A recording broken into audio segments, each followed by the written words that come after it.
Hello, you two. I'm glad you got my letter. Durin's awake and waiting on the bench over there. I'm here if you need help. Just give me a shout.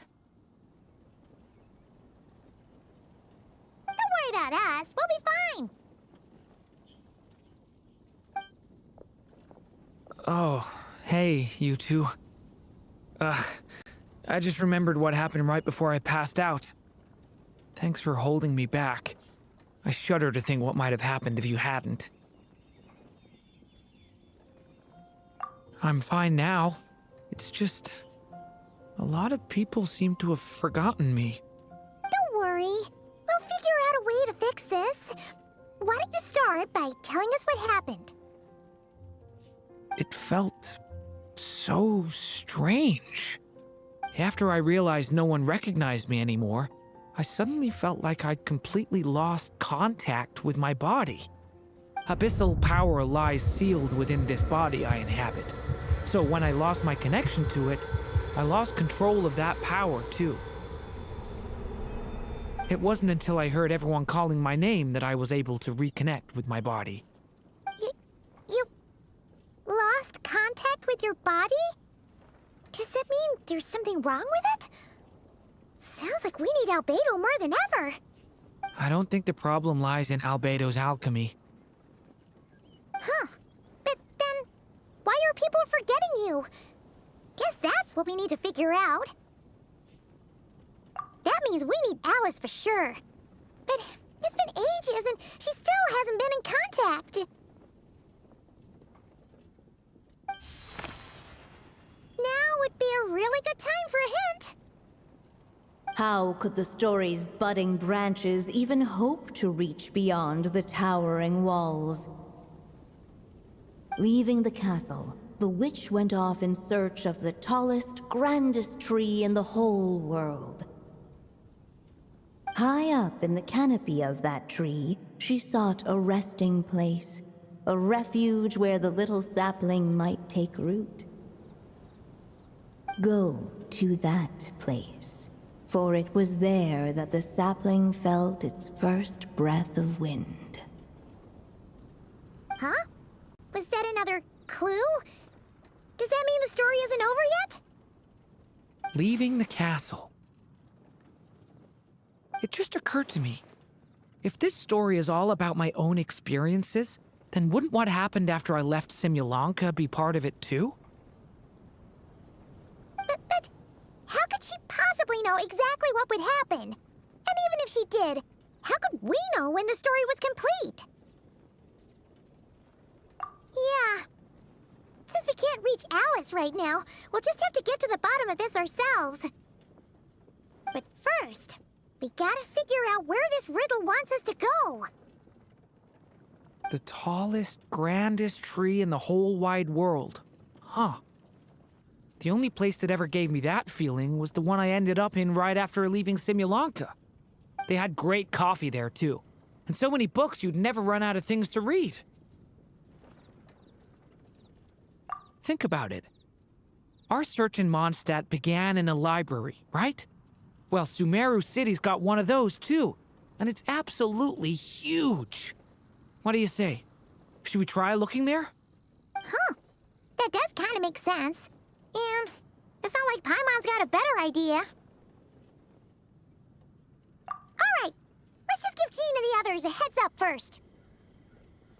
Well, it sounds like you've got a plan, so I won't interfere. All I ask is that you stay safe. Albedo won't be back for some time, and until he is, we can't know for sure how dangerous Durin might be in his current state. I'm so sorry about what happened before. Believe me, I'm not blaming you, and neither is anyone else here. If anything, it's the opposite. We're all just worried about you.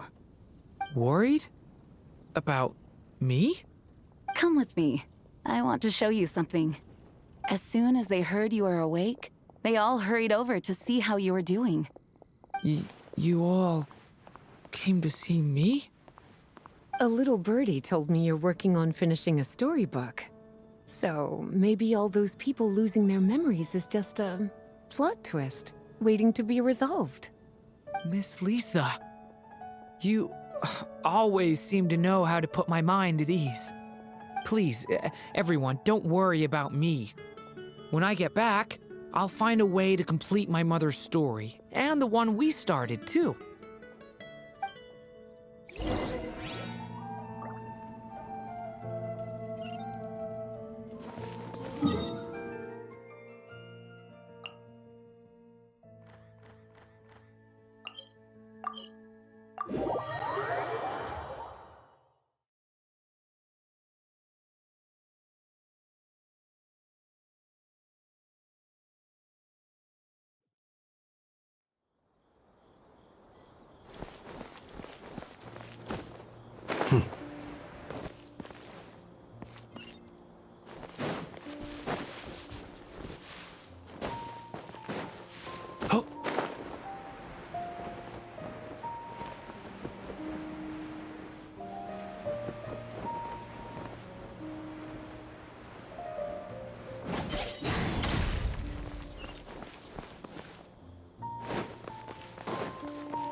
Whew.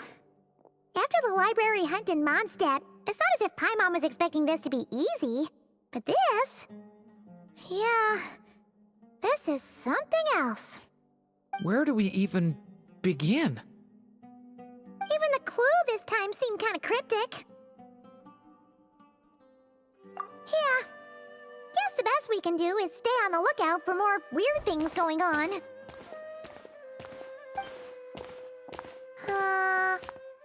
Huh?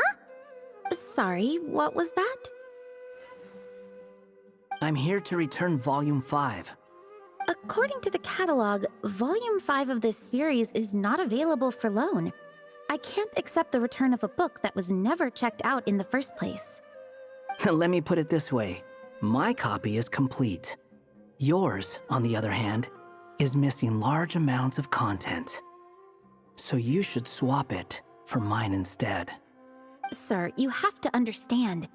Managing a library is a serious business, and we have protocols in place for this kind of thing. I can't just replace an important volume in our collection based on nothing more than your word. Hey! Look what the Wandering Tom dragged in! Oh, it's you. And, what is it you're doing here? I'm a traveling scholar, as you know. Isn't a library the most natural place for me to be? Well, the last time we saw you was all the way in Notcry. Paimon just didn't expect to suddenly see you in Sumeru, that's all. There were some things I needed to come back and take care of. Some documents had gone missing, so I tracked them down, restored them to their original condition. And now, I'm here to return them. And considering what I'm planning to do next, it feels like a weight off my shoulders. What's going on with you, huh? You look like a kicked puppy. Hat guy. Ah, at least you haven't forgotten about me. What's that supposed to mean?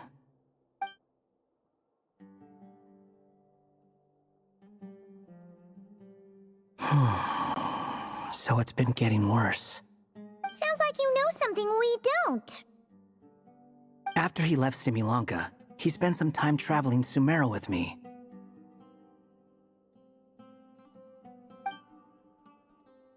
I was working on several texts at the time, and I stumbled upon something strange. Anytime Durin of Simulanka was mentioned, before long, the record would disappear. Which means, all the remaining records on Durin are about the evil dragon that fell on Dragonspine. How did you even discover that? If I remember correctly, Hat Guy loved the time he spent in Simulanka so much that he started writing a travel log.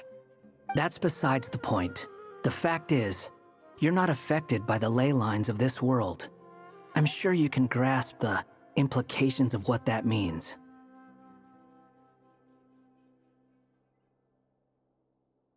His case is different from mine. It's more like the world itself refuses to accept his existence. It started with a few written records, but now, it sounds like it's spread to people who never met him or didn't know him well. At this rate, the whole world might forget him altogether. The whole world? But that includes all my friends in Mondstadt, and even Hat Guy, too. So that's what you've been worried about all this time? Why didn't you just tell me? There are more important questions right now, like figuring out how to fix this. That mage clearly cared a lot about her child. She left that book behind for a reason. If you want answers, isn't that the place to find them? You think that didn't occur to us already? Problem is, we need to find the memory that unlocks the next chapter first. Mind if I take a look? I just want to know what secrets this book is hiding. Besides, I've run into a bit of red tape, so I've got time. Of course. Be my guest.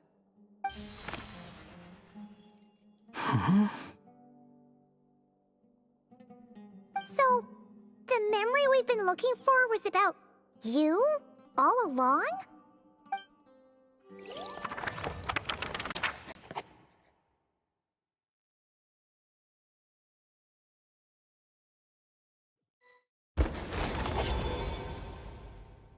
The little dragon became companions with a stray cat with dark blue fur.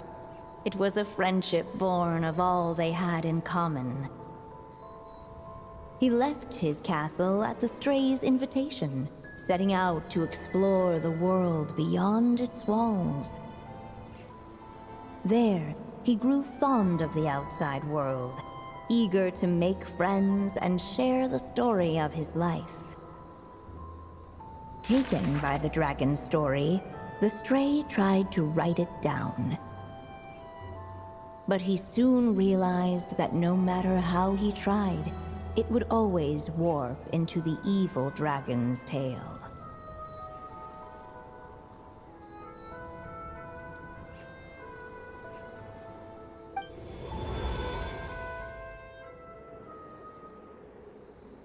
So, this is the world where this chapter takes place? Looks like we're at the top of some kind of gigantic tree. This one must be about what happened to me when I first arrived in Tevat. No wonder the memory that unlocked it was about Hat Guy. Most of my memories from that period were. Hold on. Anyone want to explain how I ended up looking like this? Maybe you've become a character in the story too. You see me as a stray cat? A wandering Tom, to be exact. You should count yourself lucky. Of all Durin's friends, your character is by far the most memorable. Maybe it's because I've known Hat Guy for longer, so my impression of him is more vivid than the others. Vivid? Then how come you haven't changed one bit? Guess that means the impression the Traveler left was so vivid, it didn't need changing.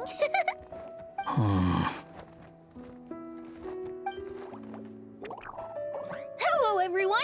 Ready for today's adventure? It's the storybook, Durin! Oh. So you're not playing yourself in this one? Does that mean the two of you have even more memorable roles to play? Where are we going today, kitty cat? Whatever. Just follow me. Same as always. Okie dokie! Can we chat along the way? If you have something to say, just say it. Was that seriously how the two of you communicated when you first got here?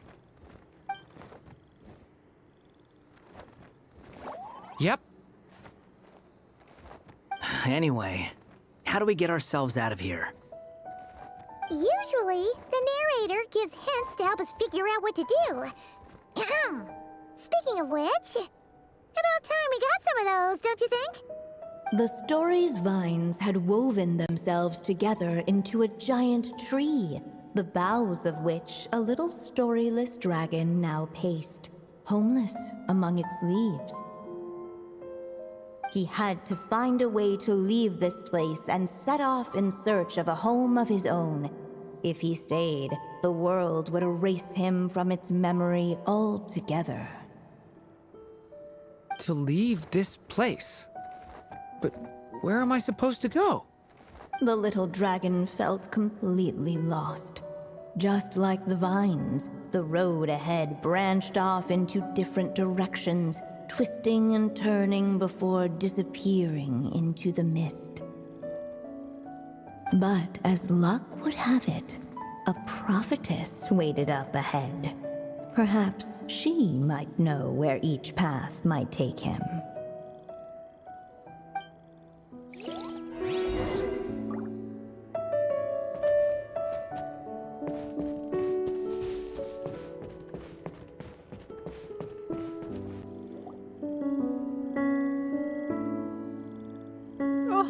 You must be the little lost dragon. It's true. My friends and I are lost. This meeting was no accident. The prophetess was in fact the seer witch, here to present her promised gift. The seer witch? Oh yeah! That's Mona's teacher, right? The old hag? Insolent child. I am the seer witch, your prophetess, not some old hag. Sorry! Now, little lost dragon, I have come to bestow the gift I once promised. A prophecy. A prophecy? Hear me now, for my prophecy is this. One day, the dragon from beyond the castle shall be reborn, and none may avert its coming. The wind took the prophecy and swept it off into the distance. And so, the little dragon was shown a path to wander.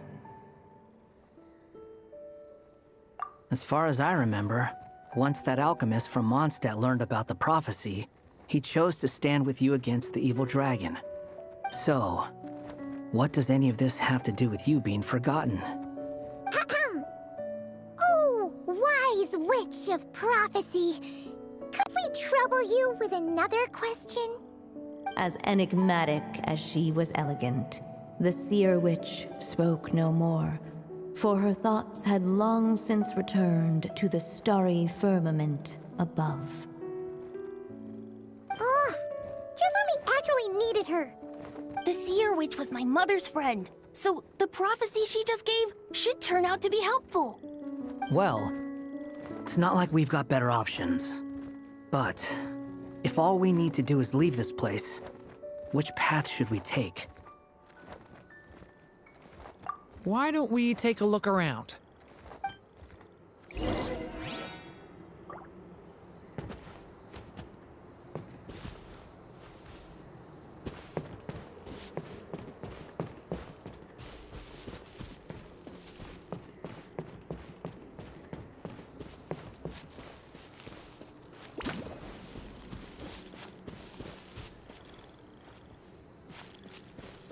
The wind kept blowing, but the little dragon had not yet resolved to follow it. Before him lay a foggy path, and where it might lead he could not tell.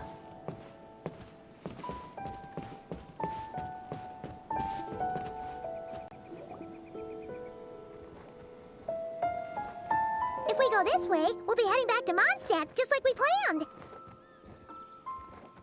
Out of all the options so far, this seems like the safest, right? At least we know what happens next. He helps stop the evil dragon from returning, gets a new body, makes a whole bunch of friends, who all just forget about him. But you didn't forget, Hat Guy. I'm just saying, choosing this path wouldn't solve the main problem. You'd still end up being forgotten. Huh.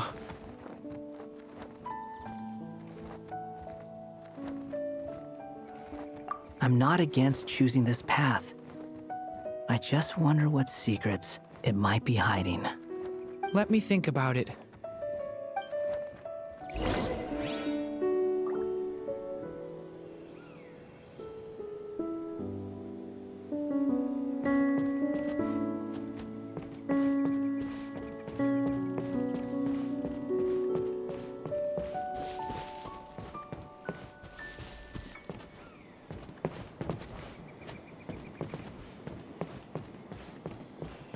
I still think you should keep going, little dragon. If you leave the castle, you can accomplish something amazing and make a bunch of friends along the way. Really? Then let's go! Unable to preserve his story, the little dragon wandered astray. Fortunately for him, a certain prophetess had left behind a prophecy to guide him. The wind took the prophecy and swept it off into the distance, and so the little dragon was shown a path to wander. Following the wind's guidance, the little dragon made his escape. In turn, the prophetess affirmed the little dragon's choice, leaving an extra secret as her parting gift. Now that you've made up your mind, I shall keep my promise by explaining Fate's little trick. Long, long ago, the gods of the high heavens gave the world outside the castle a magic of its own. They called it storytelling. It was a magic of almost unshakable power that governed how people met, grew close, and understood one another. Each person had a story meant for them and them alone, one whose ending was written in the heavens long ago. In truth, your story and the evil dragons are simply two versions of the same tale, and that is something the magic of storytelling cannot abide. Beyond the castle's walls, your story cannot take root, for the evil dragon's tale has done so already.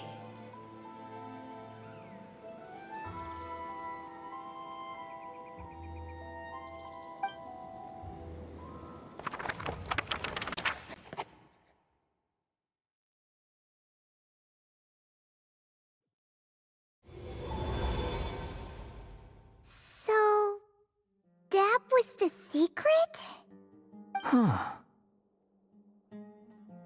But, what does that mean? You still don't get it? Simulanka Durin and Tevat Durin share a special kind of connection. Their fates are mirror images of one another. While they were in two separate worlds, there may have been some mutual influence, but their fates were independent. But when Simulanka Durin came to Tevat, a version of his fate already existed there. So, how can two fates exist at the same time? The answer is, they can't. The rules of this world don't allow it. You can't return a book you never checked out in the first place. So, what's Durin supposed to do? Those mages seem to have come up with quite the ingenious solution.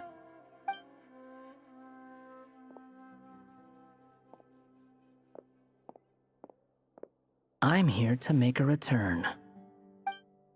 As I said, there's no record of Volume 5 of this series ever being checked out. Then just think of this as Volume 6. Based on what I know, the author was planning on publishing another volume anyway. The catalog does have a slot reserved for Volume 6. So, this is it? Sure, let's go with that. All you need to know is, I'll be the one writing this series from now on. You... What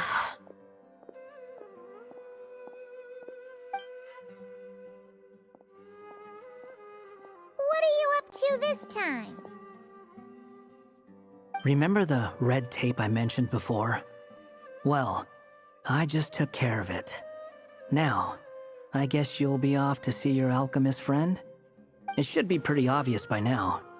He has the answers you're looking for. Well, we do have a whole bunch of things to confirm with Albedo, that's for sure. But didn't Jean say he'd be gone for quite a while? I'll join you. Just let me know when it's time to go. Hat guy? Don't sound so surprised. I'm part of this story too, aren't I?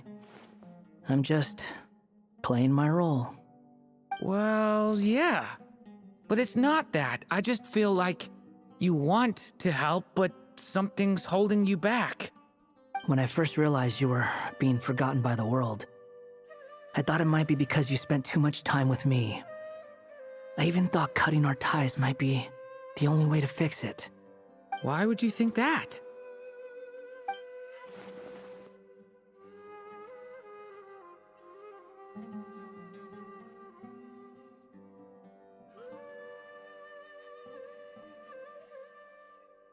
It doesn't matter now. Judging from the answer this book has given us, I was probably overthinking it. Just as well, with the ley lines rejecting him like this, the people who still remember him are his only remaining connection to this place. If that last fragile tie was broken, who can say what devastation his unbound body might unleash? And to think I'm one of the people keeping you here, instrumental in helping change your fate. Can't say I saw it coming. Well, if it's good enough for Hat Guy, it's good enough for me. After all, he is about as odd as humans get. Excuse me? With some people, even if you try asking a simple question, they'll always give you a complicated answer. And the more you ask, the more complicated it gets. Truth is, Hat Guy's just that kind of guy. Whatever. All I needed was a yes or no, so we can quit it with all the back and forth.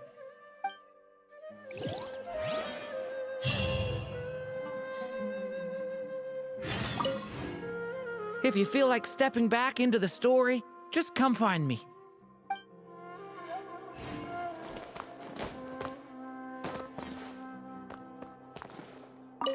I'm sticking around for the next few days. So, when it's time to go, you know where to find me.